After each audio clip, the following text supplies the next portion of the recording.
An alleged Israeli strike in central Syria has killed at least 2 Hezbollah terrorists. The preliminary information from Lebanese media and the Syrian Observatory for Human Rights. Now, as you can see there on your screen, Jonathan Shanzer, a frequent guest on LiveNOW from Fox with the Foundation for Defense of Democracies, posting that on social media with that limited information. Now, speaking of the foundation, I do want to bring in a friend of the show here, David Dowd. He is a senior fellow there, joining us live to discuss what we know about that and the other developments there in the Middle East. As always, David, thank you so much for taking the time to be here with us. As always, it's a pleasure, Josh.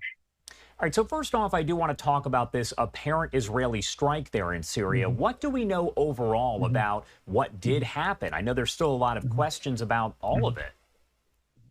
Well, we don't know much, which is relatively par for the course. The IDF generally, and the Israelis generally, do not confirm strikes that have been conducted in Syria.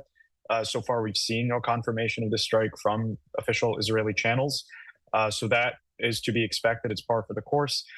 The source for the information on the casualties, these 2 Hezbollah fighters, is the Syrian Observatory for Human Rights. Now, in recent years, its claims have become a little bit more dubious. So we don't know exactly who was killed. Sometimes they're accurate, sometimes they're not. Hezbollah itself has not confirmed that any of its fighters have been killed at all, let alone their identities or their roles in the party. Does it appear, based on what you've seen, and I know you take a close look at all of this, but does it seem that the fighting between Israel and Hezbollah continues to intensify pretty much almost on a daily basis? Yes, it's been that way for almost 2 weeks since the onset of both Rafah operations and growing tensions between the United States, between the United States and Israel. A pattern that I and some colleagues of mine have noticed is that from the outset of this conflict, Israel's actions in Rafah act as a prompt for Hezbollah to begin attacking. We saw this starting with October 8th. And then the degree of U.S.-Israel tensions dictate the depth of Hezbollah's response. It's brinksmanship, because in doing so, the group can be virtually assured of a degree of Israeli restraint, given Israel's dependence on the United States for both diplomatic support to conduct its military operations, be it in Gaza or elsewhere, or more importantly, or equally importantly at least, military support, this provision of weapons necessary to conduct these military operations. So what we've seen since the onset of Israeli operations in Rafah, even a day prior, was the cessation or the halt of weapons shipments by the United States to Israel, growing public tensions between the Biden administration and the Israelis over Rafah operations. And then when Rafah operations started, you see Hezbollah attack, and not attack as it has been for the past few months. It's been escalating in stages since October 8th, but it's even escalating past the recent stage, attempting to draw blood. Hezbollah has killed a total, if I recall off the top of my head, 24 Israelis since the onset of the conflict, a combination of soldiers and civilians. In the 1 week since the Rafah operation, it killed 4 people. So that is a noticeable escalation. It killed them with precision strikes. So this wasn't something where it just fired drones and fired rockets and people were killed. This was intentional. We're seeing larger barrages of rockets on a more frequent basis as well. So intensification is par for the course. As far as the death of Iran's president in a helicopter crash, my question for you is, does that have any sort of impact? Could it have an impact on both the war in Gaza as well as Israel and Hezbollah going back and forth there? Could there be any sort of impact that results from that death? Not in the immediate term. The Iranian president, as I think I've noted before on this show, does not set this kind of policy, does not dictate Iran's foreign posture. Or whether it chooses to continue exporting its revolutionary model. And part of this is supporting groups like Hezbollah and Hamas against the state of Israel, the pursuit of its destruction. That decision rests with the supreme leader, Ayatollah Khamenei, who unfortunately remains quite alive and well, and with the IRGC and IRGC Quds Force heads, Hossein Salami and Ismail Ghani, respectively. The president does not set these decisions. Now, Ibrahim Raisi was a potential candidate to succeed Khamenei, who's now pushing well into his 80s. If you ask me, I think that as bad as Khamenei is, someone like Raisi at the helm would have made the Islamic Republic's foreign posture even worse. So, if I may opine personally here, the region and the world are better off.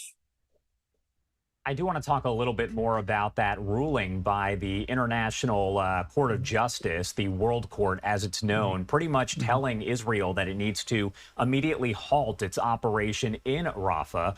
My question for you, does that ruling by the ICJ really mean anything? Because it sounds as though Israel has said from the get-go that we're going to go as planned regardless of what the court does decide.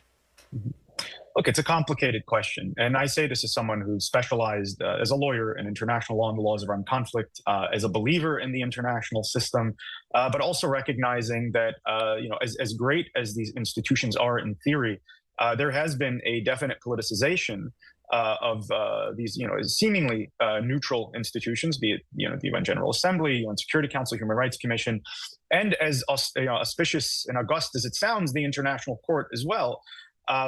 So there is this element of politicization.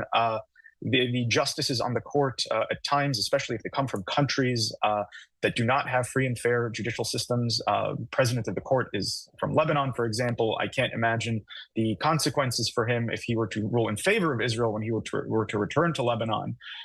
So that element is there. Now, let's keep that in mind. In a purely objective sense, however, the ICJ's rulings are binding, unappealable, unlike a local court. And their enforcement goes to the Security Council, which, and this kind of, highlights the politicization or the political nature of these international bodies and international law per se, and to a degree that's not present in, say, civil law. But the Security Council, one of its 5 permanent members, can veto the enforcement of the ICJ's decisions. And furthermore, within the case itself, there were dissenting judges, I think 4 or 5, if I'm not mistaken, that said that the ruling did not constitute a blanket ban on Israeli operations in Rafah. It only constituted a blanket ban on commission of acts by Israel that would, endanger Palestinian survival, basically constitute violations of the Genocide Convention. So under those interpretations, if Israel takes the measures to ensure civilian protection, the provision of humanitarian aid, operations can continue so long as they remain within the confines of international law. Now, there were justices, the South African judge, for example, who said explicitly the opposite. Right. And again, reflecting the position of her country and, as I noted, the politicization of what seems to be, or what ostensibly appears to be, a neutral judicial body. The IDF saying that they did recover the bodies of 7 hostages in a period of less than a week. So my question for you, does that kind of raise more concerns and questions about the condition, the health of the remaining hostages? Again, there are more than 100 people that are still being held by Hamas and possibly other terror groups more than 7 months after that October 7th attack. I would say concern for the fate of the hostages should have started to the same degree since October 7th. These innocent people and soldiers who surrendered were kidnapped by what we know to be a murderous terrorist organization that committed acts in Israel that rival, in some ways, exceed those of ISIS. So the detention of innocent people or helpless people in the hands of such an organization should, in and of itself, raise concern about their fate. Add to that Hamas and Palestinian Islamic Jihad and the other affiliated groups that kidnapped people held these hostages in kind of a compartmentalized fashion. They weren't held in a centralized place necessarily. Part of this was to ensure that Israel could not reach the hostages easily. But if you have, even if the central leadership has an interest in maintaining these hostages alive, it can't control compartmentalized and perhaps increasingly disconnected cells that may take vengeance actions or brutal actions against these hostages. Add to that the fact that prior experience of hostage negotiations between the Israelis and such terrorist groups has shown that the Israelis will even negotiate for dead bodies. And this is something that we saw Hamas try to obtain. Prisoners held in Israeli jail for the bodies of innocent hostages. So Hamas has an interest in keeping these people alive, obviously. but it doesn't necessarily lose much by their deaths. We know that talks are expected to continue next week. They're going to resume after we've seen talks pretty much for a deal fall apart multiple times over the past several months for the release of those hostages. Is it possible that we do see a deal anytime soon? I know that's a tough question to answer, but is it possible that a deal is reached? It's tough to predict. These over the course of the 7 months, with the exception of the humanitarian pause that happened between late November and December 1st. There have been these negotiations have happened in starts and finishes, as you noted. The fact that many of the hostages may not be alive will kind of reduce the Israeli desire to alter its war aims even temporarily for their return. Israel loses a lot by not continuing to attack Hamas and its allies in Rafah, as we've noted before on this show. Hamas has 4 remaining battalions in Rafah from which it can reconstitute. It has allies in the region, including Iran, including Hezbollah, that will help it to reconstitute. That reconstitution is, if not an existential threat to the state of Israel, it is a strategic threat. It is the type of strategic threat that we saw materialize on October 7th in what Israel's 9/11 for all intents and purposes, but on a much more significant scale for that country, given its smaller size. There are only so many such attacks that a country can absorb or be willing to absorb within the span of a short few years. If Hamas is allowed to survive and reconstitute, I imagine something like this would happen within 10 years. It's not something the Israelis can accept. And for less incentive, it may prefer to continue pursuing Rafah operations over the return of, as tragic as it is, the dead bodies of hostages. All right, David Dowd there. Thank you so much, as always, for taking the time to join us and break down the latest developments. Anything else you want to add about any of this before I let you go?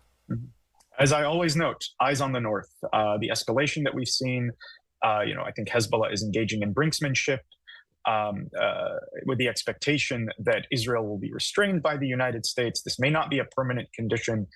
We can chalk up a lot of this American restraint on the Israelis, perhaps, to the upcoming elections and President Biden's domestic considerations. That may not last permanently. Either if the president wins, because he's a little bit more less constrained in a second term, or if his rival, former President Trump, wins.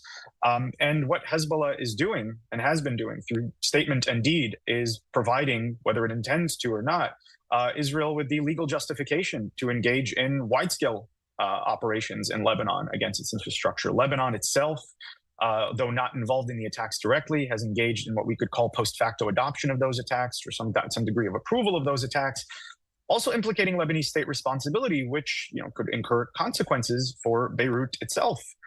So keep an eye on the north, keep an eye on these escalations, even if Hezbollah, as they say, does not intend a war. It has opened one, and the Israelis just need to respond at this point. All right, David, thank you again for taking the time, as always, to join us here. Absolutely. My pleasure every time.